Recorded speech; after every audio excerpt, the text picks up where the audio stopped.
ஜல்லிக்கட்டு விளையாட்டை முழுமையாக தடை செய்ய வேண்டும் என பீட்டா அமைப்பு வலியுறுத்தியுள்ளது.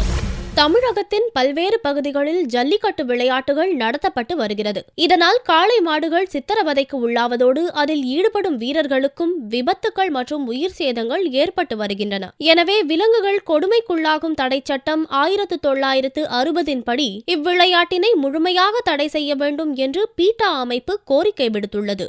இதுகுறித்து பேசிய அவ்வமைப்பின் முதன்மை செயற்தலைவர் பூர்வா, 2011 ஆண்டு ஜனவரி மாதம் நடைபெற்ற ஜல்லிக்கட்டில் பார்வையாளர்கள் உட்பட 369 பேர் காயமுற்றதோடு 2 இறந்துள்ளதாக தெரிவித்தார். ஜல்லிக்கட்டு கேஸ்ல பார்த்தா இன்னும் கூட accidents and deaths are still taking place.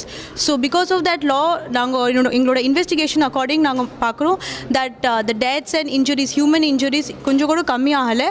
So that is why the only solution is that we ban Jallikattu completely. அதுக்காக நாங்கள் கேஸ் ஃபைல் பண்ணியிருக்கோம் சுப்ரீம் கோர்ட்டில்.